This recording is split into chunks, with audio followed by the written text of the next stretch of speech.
Bonjour à toutes et à tous, j'espère que vous allez bien. J'espère surtout que vous avez passé un bon week-end, d'autant plus que les nouvelles sont tragiques avec la tentative d'homicide sur Salman Rushdie. Bon, comme d'habitude, notre classe intellectuelle et notre classe politique, notre caste, au lieu de regarder la lune, de fixer la lune, elle fixe le petit doigt. J'ai vu monsieur Olivier Faure ce matin sur Twitter qui disait, oui là, rappelez-vous, Charles Pasqua, il y a 30 ans, 89, il n'exprimait pas la solidarité totale avec Salman Rushdie, c'est ça la droite, enfin bon. C'est vraiment le règne du hors-sujet. Je suis assez dépité de voir que nos élites politico-intellectuelles n'ont toujours pas compris de quoi il s'agit, que nous sommes dans un monde dangereux, méchant, violent, et où il y a encore de la religion. Le blasphème veut dire encore quelque chose, n'en déplaise à la rue de Solferino et à notre civilisation décadente. Alors, tout d'abord, je voudrais vous donner le plan. Je voudrais parler de l'islam, ensuite du blasphème et ensuite de la violence. Alors, l'islam. L'islam n'a pas besoin de ça. L'islam n'a pas besoin qu'on le défende. L'islam n'a pas besoin d'un loup solitaire à New York ou à Berlin ou à Paris pour venger son honneur. L'islam a déjà gagné la bataille. Il y a déjà 1,5 milliard de musulmans dans le monde, dont 30 millions, tenez-vous bien, 30 millions en Europe. Vous avez des musulmans aujourd'hui au cercle polaire. C'est du jamais vu. Vous avez des musulmans au-delà du Danube. Jamais l'islam n'a réussi à traverser le Danube. Les Hongrois ont toujours bloqué. Là, vous avez des musulmans à Berlin, vous avez des musulmans en République Tchécoslovaquie, la République tchèque, vous avez des musulmans à Paris. Paris est une ville musulmane, en partie africaine aussi, et un peu française. Vous avez des musulmans à Londres. Jamais l'islam n'avait réussi à s'installer dans les îles britanniques. Là, grâce au socialisme, grâce à l'immigration de masse, il a gagné. Maintenant, la bataille est démographique. Et vous savez très bien que l'islam a un avantage dans ce domaine. Donc, il n'y a pas besoin de venger l'islam ou de s'en prendre à Salman Rushdie. Ce sont des choses accessoires. La bataille est gagnée. L'islam avance partout. En Afrique, en Asie, en Inde, même en Russie. Voilà. Ensuite, on nous dit islam, islamisme, il ne faut pas faire d'amalgame, les islamistes ne sont pas des musulmans. Non. Alors, je voudrais me rendre utile à la communauté aujourd'hui et dire quelque chose qui est impossible d'être entendu à Paris, à Saint-Germain-des-Prés ou dans nos amphithéâtres, parce que nous n'avons plus la connaissance du fait religieux. Nous ne comprenons plus la religion en France. L'islam est une grande famille. Imaginez une grande famille, une grande tribu si vous voulez. Il y a différents membres. Nous sommes tous frères et sœurs liés par des liens de sang. Sauf qu'il y a des gens de bonne foi, des gens de mauvaise foi, vous avez des gens méchants, des gens gentils, des gens admirables et des gens déplorables. Les islamistes sont nos frères dans l'islam, sauf qu'ils sont violents, extrêmement dynamiques, extrêmement déterminés. Ce sont des mauvais caractères, ce sont des gens qui ont un caractère déplorable, mais ce sont des musulmans. Nous formons partie de la même famille. Et comme dans toutes les familles, les gens les plus turbulents, les plus violents, les plus décomplexés, les plus désinhibés l'emportent. Ils parlent plus fort. C'est ça la réalité. Donc islam et islamisme vont ensemble, comme islam et soufisme vont ensemble.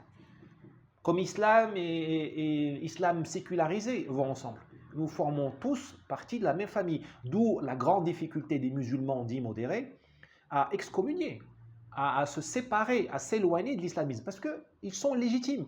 Les talibans sont des vrais musulmans. Ils sont aussi musulmans que moi. Les wahhabites sont des vrais musulmans. D'accord? Alors, ça, je voudrais bien vraiment, si je suis utile, je serai utile si j'arrive à transmettre ça. D'accord? Donc, les choses vont ensemble. Hein. L'islamisme fait partie de l'islam.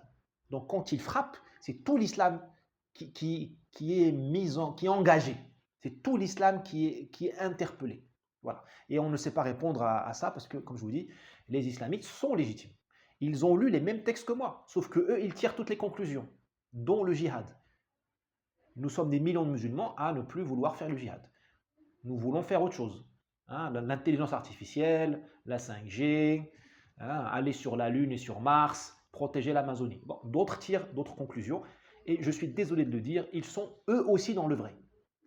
Bon, c'est très drôle quand même de voir qu'un régime hérétique combat l'hérésie. Hein. Le régime iranien a commis la fatwa dans les années 80 alors qu'il est hérétique. Hein. Hassan II, le grand roi Hassan II, a accusé Khomeini, disons le numéro 1 du régime iranien dans les années 80, d'hérésie.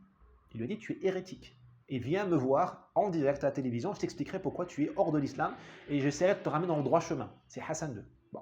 Donc, les hérétiques combattent disent combattre l'hérésie. Bon, c'est vieux comme le monde. Souvent, tu projettes sur autrui ce qui te tourmente toi.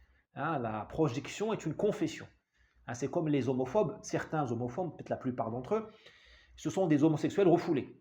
Donc ils préfèrent s'en prendre aux homosexuels parce qu'ils projettent sur eux leur vérité intérieure. Donc voilà, ce n'est pas un hasard si le régime iranien, qui est minoritaire parmi les musulmans, un régime hérétique, à mon humble avis, et selon Hassan II, qui est une sommité, hein, l'émir des croyants notamment, ce n'est pas un hasard si ce régime prend sur lui cette mission-là. Hein. Il a des choses à prouver. Bon. Il n'empêche, il est hérétique. Mais je vous rassure, chez nous les sunnites, nous avons aussi des malades mentaux comme celui de New York. Sauf que nos malades mentaux à nous, nos islamistes, nos extrémistes, nos loups solitaires, ce sont les vôtres aussi, chers amis français, chers amis occidentaux.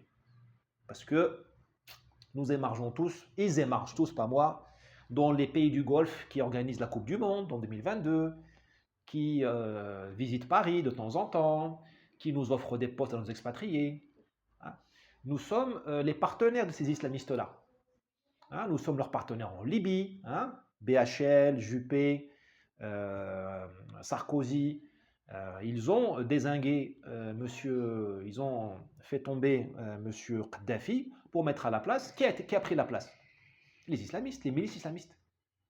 Nos partenaires en Syrie durant la guerre civile, c'était qui? Al-Nusra, Al-Qaïda. Al-Nusra, c'est Al-Qaïda. Voilà. Bon, donc, les Iraniens sont responsables ont émis la fatwa. Mais ne vous inquiétez pas, nos islamistes à nous, hein, nos islamistes halal, hein, les nôtres sont halal, ceux qui sont sponsorisés par nos amis, hein, tout ça, eux aussi sont capables de faire les mêmes atrocités que le chiite là, de New York. Alors, le blasphème est une notion qui est absolument hors de portée des Européens aujourd'hui, enfin de la masse et de l'élite, je veux dire. La grande majorité des Européens n'est plus outillée pour comprendre le blasphème. Pourquoi? Parce que nous avons, selon mai 68, nous avons tué Dieu. Nous nous sommes tués nous-mêmes parce que nous sommes sortis de l'histoire. Quand tu tues Dieu, quelle expression stupide et sacrilège, quand tu tues Dieu, tu renies le fait religieux. Or, le fait religieux est une école. La religion est un enseignement. C'est une université de la vie. Elle t'explique qu'il y a des choses sacrées à ne pas souiller et des choses taboues à ne pas prononcer. Ou des endroits où il ne faut pas se rendre. Une mosquée, c'est sacré. Une église, c'est sacré. Ah, malheureusement, vous avez des abrutis qui taguent les églises, qui urinent dessus et qui les profanent. Bon. Et il y a le tabou, il y a des endroits où tu ne peux pas aller.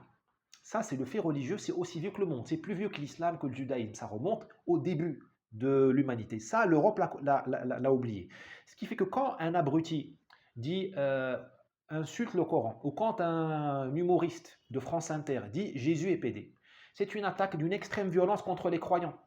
Je comprends que les Français sécularisés, déformés par 200 ans de République, ne le comprennent plus. Mais c'est eux qui sont hors de l'histoire. Ce n'est pas le catholique qui se sent outré ou le musulman qui se sent outré. Tu ne peux pas dire à un hindouiste, je ne sais pas moi, tu ne peux pas dire à un sikh, coupe tes cheveux.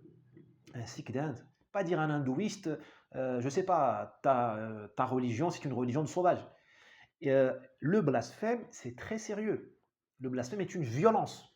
Alors je sais que les catholiques, on aime bien se nettoyer les chaussures sur eux comme des serpillères. Enfin, moi je ne le fais pas, mais la France le fait. Notre establishment le fait. Mais les musulmans ne sont pas des catholiques. Les musulmans sont encore... L'islam est encore allumé. Hein. L'islam, il y a encore de l'énergie dans l'islam. Il y a encore du courant qui passe. Malheureusement, le catholicisme a été dévitalisé. Mais ça, c'est une autre histoire. Donc, attention au blasphème. Dans une société multiconfessionnelle, je n'ai pas dit multiculturelle, j'ai dit multiconfessionnelle, qui est la nôtre, hein, je suis désolé. Je dis il y a 10 millions de musulmans en France, 30 millions en Europe. Dans une société comme la nôtre, tu ne peux pas laisser libre cours au blasphème. Sinon, tu as une bombe à retardement dans chaque coin de rue. Tu ne peux pas laisser n'importe quel abruti venir dire un tel ou un tel et voilà. Tu ne peux pas. Cela dit, il faut toujours permettre aux scientifiques, aux gens sérieux, d'étudier les textes religieux. Un gars de la Sorbonne ou un professeur de Toulouse, je ne sais où, il a le droit de critiquer le Coran, son architecture. Il a le droit de le remettre en cause. Mais il est scientifique. Lui, il faut le protéger s'il est menacé. Et je suis désolé, il faut qu'on régule la tentation des abrutis, des comiques en mal de reconnaissance, d'aller dire n'importe quoi. On ne peut plus dire n'importe quoi. Du moment qu'on a accepté l'immigration de masse, eh bien, on a renoncé. On a renoncé à la liberté d'expression. Et ne faisons pas la... On ne fait pas la gueule, s'il vous plaît. Je m'adresse à mes amis de gauche. Faites pas la gueule, parce que vous avez déjà tué la liberté d'expression. On ne peut pas parler du génocide arménien, sinon on est censuré. On ne peut pas parler d'homophobie, sinon on est censuré. On ne peut même pas parler du traitement de M. Raoult, on est censuré. Donc, ne faites pas la Vierge effarouchée. Nous sommes des sauvages comme les autres. Nous aussi, nous avons nos tabous. Sauf que nos tabous à nous, ils sont fixés par Bill Gates et par les fact-checkers, c'est-à-dire des abrutis derrière des algorithmes. Les musulmans, eux au moins, leurs tabous sont fixés par Dieu. Bon. On a les tabous qu'on mérite. Donc on est comme des musulmans, sauf que nous, on est plus élégant, on est plus hypocrite. Hein. On n'a pas... Voilà. Mais quand, là, après le Covid, je pense qu'on a compris que les Occidentaux, eux aussi, ont leur blasphème. Sauf que ce n'est plus un blasphème religieux, c'est un blasphème technique. C'est M. Bill Gates qui le définit. Bon, je provoque un peu, mais vous m'avez compris. Donc, puisque nous nous sommes salis, nous aussi, à quoi nous avons, nous aussi, la censure et tout ça en Europe, eh bien, écoutez, censurons les incendiaires et les apprentis pyromanes qui vont nous mettre à la guerre civile. D'accord? Et protégeons les vrais scientifiques, les gens sérieux, les intellectuels qui réfléchissent vraiment à l'islam. Ceux-là, ils ont le droit de challenger l'islam, comme on dit en anglais, de le remettre en question, il n'y a pas de problème. Bon, maintenant sur la violence. La violence, il y en aura toujours. Il y aura toujours des gens violents. Musulmans ou pas. Hein. Les musulmans, on n'a pas le monopole de la violence. Je vous rappelle que l'ETA basque a tué des innocents jusqu'aux années 2000. Des députés de gauche, de droite en Espagne. L'IRA, les Irlandais, hein, ont décapité, ils ont tué des gens, ils ont jeté des grenades sur la foule. En Irlande, hein, ils boivent du whisky en Irlande. Ce sont des Celtes, hein, ce ne sont pas des Bédouins. D'accord? Brigade Rouge, la bande Abadère, les anarchistes de Russie sous le tsar, ou en France, combien de chefs d'État ils ont tués? Combien d'innocents ils ont abattus? Donc la violence, elle sera toujours ici. D'accord? Et les méchants, ils auront toujours un prétexte pour vous attaquer. Vous savez, le GIA en Algérie, le groupe islamique armé, en 96, je crois, il a déclaré tous les Algériens koufars, hérétiques. Et il a commencé à tuer les bébés. Parce qu'il a dit, bon, ils sont nés d'un utérus impie, donc on va les tuer. Donc, vous pouvez faire tous les efforts. Il faut faire les efforts sur le blasphème. Je vous expliquais, hein, j'espère avoir été clair, qu'il faut le réguler. Mais même si vous faites tous les efforts nécessaires, suffisants et nécessaires, vous aurez toujours la méchanceté face à vous, quelqu'un qui vous attaquera parce qu'il n'aime pas votre gueule. Chiite, sunnite, extrémiste hindouiste, extrémiste yoruba, écolo, radical, il y aura toujours la méchanceté. Et ça, la religion nous l'apprend. Il y a le diable. Les Français ont oublié le diable. Les Français ont oublié le diable parce qu'on leur a dit il y a peu de religion. Non, il y a la religion. La religion est une école, c'est une université de la vie. Il y a le bien et le mal. Il y a le diable, la tentation. Bon.